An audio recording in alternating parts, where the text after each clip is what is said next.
Hello everyone, welcome to Warhammer 40k Darktide. Today I wanted to showcase my experience with the new patch. I'm excited to get back out there, so let's not dawdle and get right into it. Alright, first things first, the quality of life changes for Darktide are amazing. Players now have a shared wallet of resources among all characters. This alone is a huge benefit. I always felt like my veteran was a lot more powerful and enjoyable for me to play, as it seems to fit nicely with my own playstyle. With a shared wallet, I can do high tier missions for the rewards using my favorite class, and then work on my weaker classes with the added resources. It's a huge improvement there, and a really welcome change. The changes to weapon improvements, in my opinion, is a very welcoming change. Players have a lot more freedom making weapon improvements. Players can now improve either 2 perks, 2 blessings, or 1 perk and 1 blessing on all weapons. Curios also receive this benefit for its perk system. Furthermore, the developers have also changed how we improve perks. We now have full reign on what perks we want. Instead of endlessly rolling for a chance of a better perk, we can now simply just change the perk to exactly what we want and to what tier of the perk we want as well. I felt these changes were super nice, and I feel this system is where it should be in terms of resource consumption and how it affects Darktide's gameplay loop. Giving us much more control over the outcome of the weapons is something I felt was needed. The last quality of life changes is the frequency of missions. Players will see significant decreases to mission timers on the mission board. This will allow players to not wait as long for missions to switch out, giving them more options to choose from. Next up is the incentive to jump into quick play games. For hopping into a random ongoing mission and upon completion, players are rewarded with added percentages to their resources. 20% experience to those players who are leveling characters, and 10% to Diamantine, Ordo Dockets, and Plasteel. Initially, I thought these were kind of lackluster in terms of reward, but after some reflection, it makes sense to me. For example, say players got 600 Plasteel from a Damnation run, and the 10% gives players another 60 Plasteel.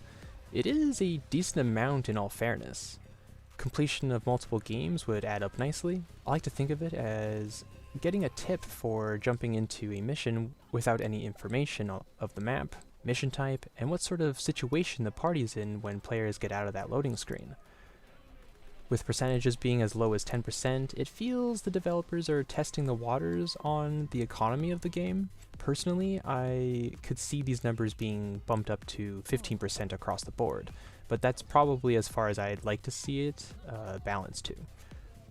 With Fatshark inevitably pushing more content out for Darktide, we may see missions reward players with more resources, making that 10% extra juicy. And speaking of content, oh my Emperor, they have delivered the difficulty the community has been asking for. They've introduced a new difficulty called Maelstrom. Basically, these missions have their own conditions that make them vastly different from the ones players have seen previously. These missions add a plethora of modifiers.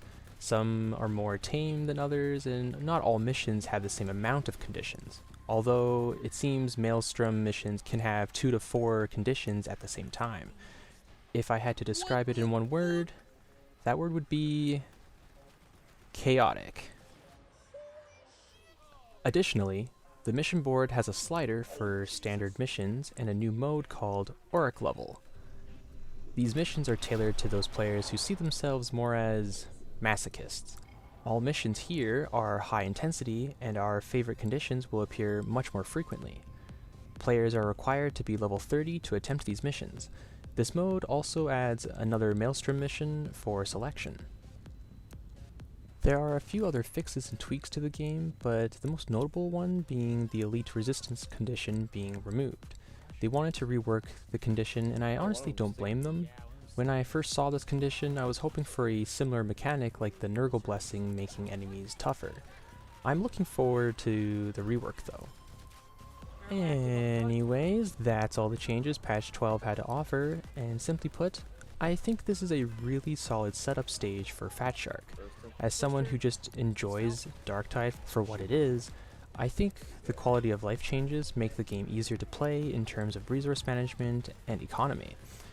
The normal game loop was enhanced with further chaos and a much stronger presence from the existing enemies. Weakened monstrosities are a really cool way to add more fire to the flame without players feeling entirely powerless watching 2 to 3 monstrosities rip them apart. I also enjoy the Maelstrom missions, varying levels of difficulty. For now, I'm enjoying the changes and fixing up my builds for what's to come. Until then, thank you all for watching, like and subscribe if you enjoyed the video, and I hope to see you in our next purge. Bye-bye!